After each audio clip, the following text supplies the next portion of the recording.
Hey friends, welcome back to Homeschool-ology. If you're new here, welcome. My name is Nikki. I'm a homeschooling mom of 4. I have an 8th grader, 4th grader, kindergartner, and preschooler. And on this channel, I like to talk to you guys mostly about secular homeschooling, but also a little bit about motherhood, having a larger family, traveling with a larger family, and everything in between. Today's video, if you don't know, I am the chair of my local secular homeschool co-op, and I end up teaching a lot, and I always have to try to come up with different ideas for classes, and that's something that I feel like is not really out there a lot. We've always had great classes to offer, and people come up with some really great stuff, but when I'm personally looking, I'm like, what do I teach now? There are some lists out there on different blogs, but there's not a ton. And so I thought, you know what?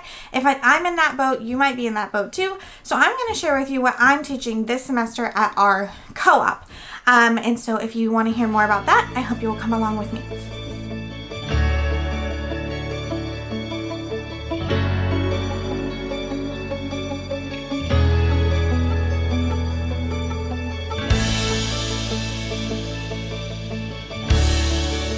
So we try to offer, we have basically levels of classes that have suggested age ranges, but we try to offer things that have a little bit of an overlap so kids can make choices. That's something that we've learned from experience, only having one class that a student can take, one period kind of is a little frustrating for people because maybe they don't want to take that. So one of my classes is taught over 2 age ranges. So it's, I think, 6 to 11-year-olds or something like that. Or I think maybe it's 9+. That's what it is. It's 9+. So that one is a simple board games class. So you can make this one as simple or as difficult as you want to. So basically, because it's the 3rd class that I'm teaching, I try to teach, if I'm going to teach 3, I try to teach one that's a little bit easier prep-wise. So basically, I'm just bringing in some games, some different games, different kinds of games. One week we might do card games, the next week we might do strategy games, the next week we might do cooperative games. And then we just kind of rotate them out. If there's a game that kids really love, we might bring that one a couple of times. But just kind of exposing them to different kinds of games, while also doing all the things that you guys know I love my game schooling around here, and all the things that I can teach them. Cooperative learning, working together, especially with those cooperative games. Strategy, which is so important, I think, in my opinion, strategy and learning to strategize and solve problems is teaching your kid to be able to solve a problem is probably one of the most important things you can do. So that kind of stuff. And then, just having some fun, just having some kids. Part of why we go to a co-op is so that my kids can interact with other kids. And so that, they're interacting with other kids. Or we mix up the groups. They don't always play with the same people, so that they're learning, how to work with different kinds of personalities and all of those things. So a class as simple as a board games class can be super beneficial to your co-op.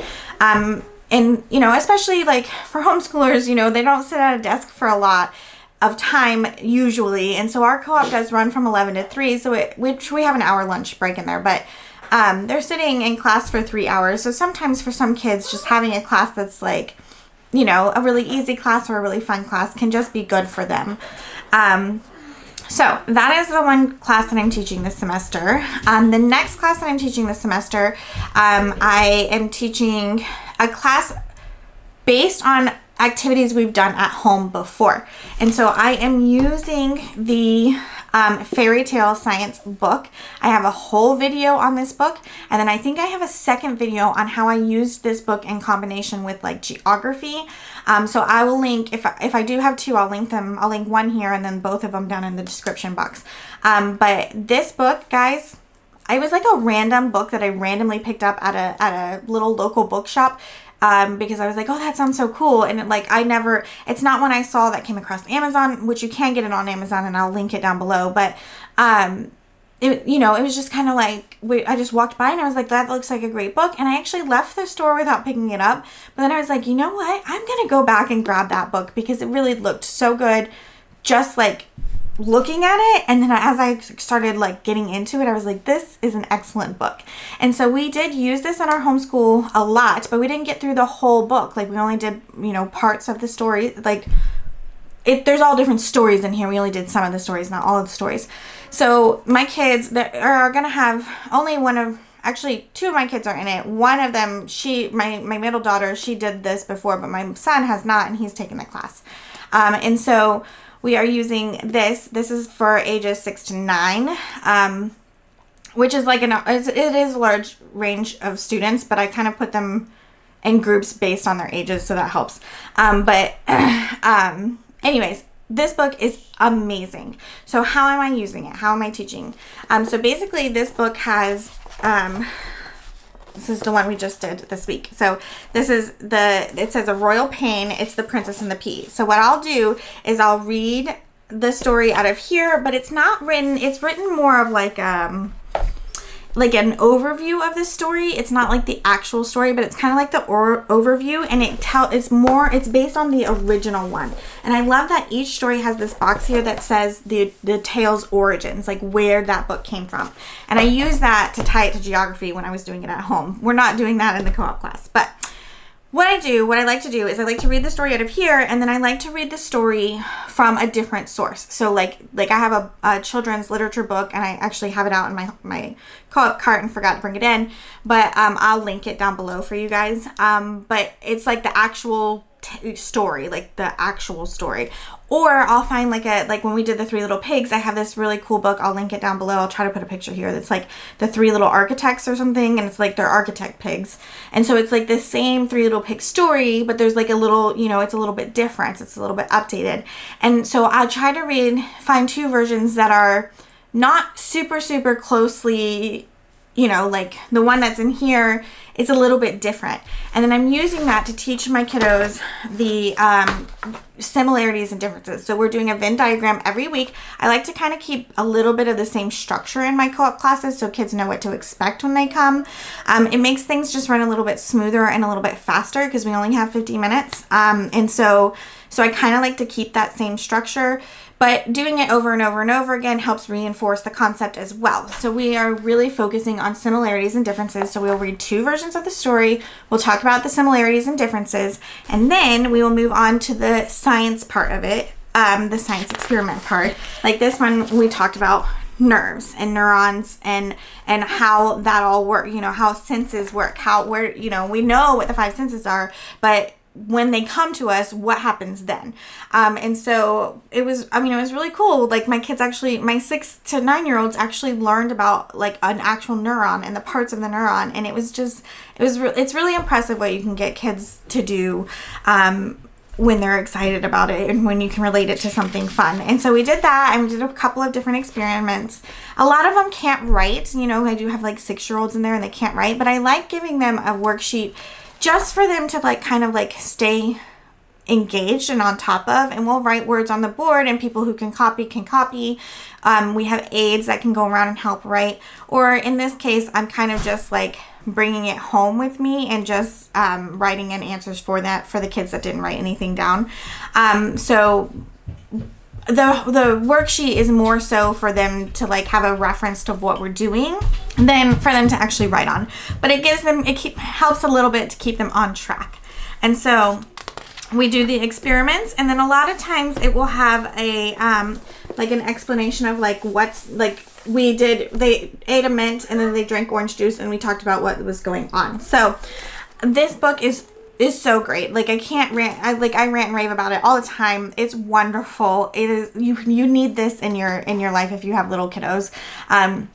Even my daughter, she was 11 and 12 when we were doing them, and she loved it. It's so great. It's so great to be able to basically what they're doing is testing, can these things really happen? Or when we're talking about this, what's really going on? What's the science behind what's happening? Or is this even possible? The poison apple, can you die from a or can you be put to sleep from a apple? And it's just so cool. And then we're doing with the similarity and differences, we're learning literary concepts, literature, but it's also science as well. They get to do science experiments and science hands-on things. So at the beginning of class, they have to sit and they have to listen, which is a good skill for them to learn. And then we get to have some fun and do some really fun things. So that class is going super wonderful, and it has been really, really great. And then my preschool / kindergarten class, it's more geared towards like a 5-year-old.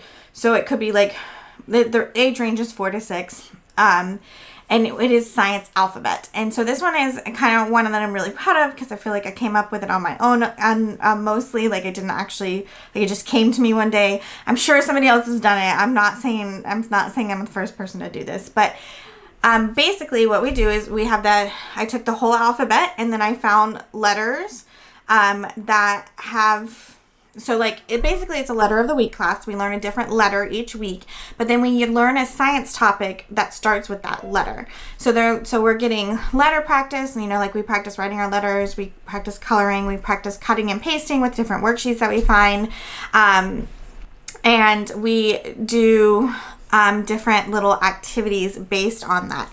I always try to find like at least books we can look through. Like I have a lot of resource books. You guys know I love me some resource books. So I'll bring those in and we'll look at those and we'll talk about those concepts, and then we'll do some kind of activity that reinforces that concept. Okay, so for example, we did R for rocks, and we talked all about the different kinds of rocks and how the different kinds of rocks are formed and where you can find the different kinds of rocks. And then we did an activity where we used the starburst and we made rocks out of them.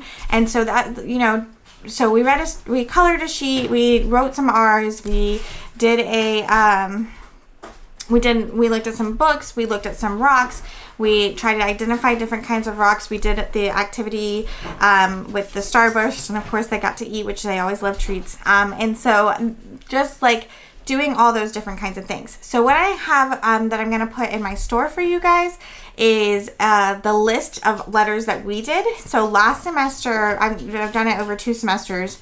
Last semester we focused on like life science, so we learned about like living versus non-living, and then like all the different kinds of animals and things like that. And this semester is more of like an earth space science, so we started with space and now we're on to like earth and like how the earth was formed, what the earth is made of, and then we're going to move into like biomes and things like that. So I will share all those letters with you guys. That's going to be linked over on my website here and my little freebie section.